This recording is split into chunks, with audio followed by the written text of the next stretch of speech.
Ni mmoja kati ya watu ambao wamekuja kuwafariji wafiwa na kushiriki mazishi ya mpendwa wetu Mheshimiwa Halima ambaye ametangulia mbele ya haki. Ndio. Asante sana. Tulipata taarifa asubuhi kwamba Halima ametutoka baada ya kuwa alikuwa amelazwa hospitali ya moyo, taasisi ya moyo ya Jakaya Kikwete hapa Dar es Salaam. Kwa kweli tulisikitika na tulikuwa na ratiba zingine, tukasema hapana, kwa jinsi tulivyoishi na Halima vizuri na alivyokuwa na upendo, lazima tuje tumzike na tuwape faraja familia pamoja na wazazi wake. Halima alikuwa ni mbunge bado kijana, na mimi kwa nafasi yangu kama waziri wa wanawake nilikuwa najivunia michango yake bungeni. Alikuwa na upendo, alikuwa na mawazo mapana, alikuwa na ndoto za kuendelea kutumikia nafasi hii. Lakini ndio hivyo, mapenzi ya Mungu naye anapanga vya kwake. Kwa hiyo tumempoteza mbunge kijana ambaye alikuwa na ndoto zake na alikuwa na mchango mkubwa katika masuala ya kuendeleza wanawake kupitia tiketi aliyokuwa ameingia nayo. Lakini ndio hivyo, tumepokea, tumeshukuru, tumesikitika, tunamshukuru Mungu na tunamwachia Mungu apumzike kwa amani. Kwako wewe mheshimiwa, labda unakumbuka ni alama gani au kama mazungumzo gani ambayo ulifanya naye na unahisi haya kutimia kwa sababu ya hii hali ambayo Mwenyezi Mungu amependa zaidi? Katika kipindi hiki kifupi ambacho ndio kwanza bunge lilikuwa linaanza, tulikutana tu tukasalimiana baada ya kuwa tumeapishwa. Basi ilikuwa kwamba bunge likianza sasa, sisi ambao ni wa upande wa wanawake tukutane sasa, tuongee mikakati ya kuhusu maendeleo ya wanawake kwa ujumla wake, kupitia masuala ya wafanyakazi, wanawake na ufanyakazi wanafanyaje, wana mipango gani, tuweje mahala pa kazi.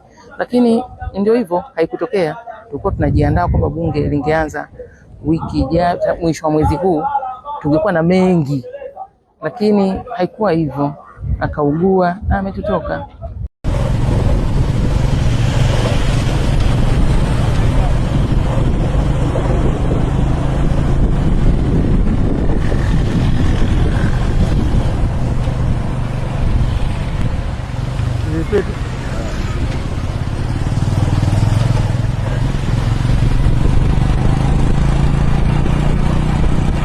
Mtazamaji wa Global TV, hii ni gari ambayo imebeba mwili wa marehemu aliyekuwa mbunge wa Jamhuri ya Muungano wa Tanzania Halima. Hapa nyumbani muda huu kama unavyo.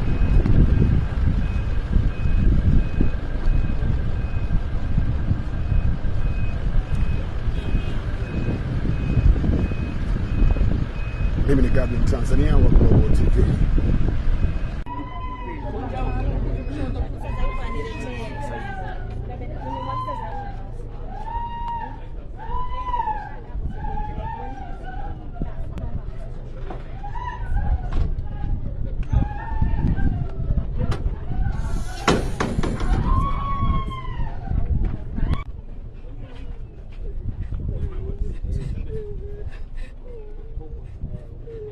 Huzuni umetanda muda huu hapa baada ya mwili wa marehemu aliyekuwa mbunge wa Bunge la Jamhuri ya Muungano wa Tanzania ukiwa umewasili hapa nyumbani.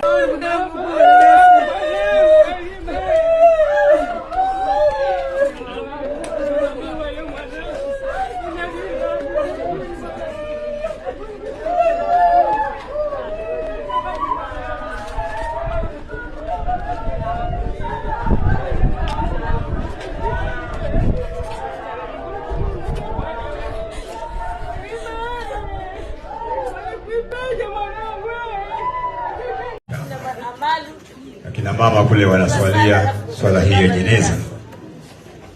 Kwa hiyo wakati wanaswalia kina mama,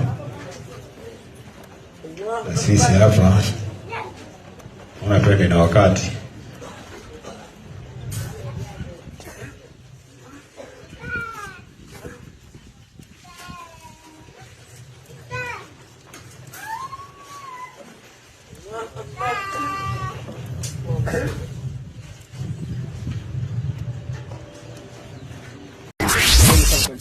Pengine marehemu ameacha watoto, mume. Marehemu ameacha mume na watoto watatu, wa kiume mmoja mdogo, alafu na wa kike wawili. Mmoja anasoma India, kesho ndo atakuja. Huyu ambaye wa kike yuko India ndo atakuja kesho. Kwa hiyo maana yake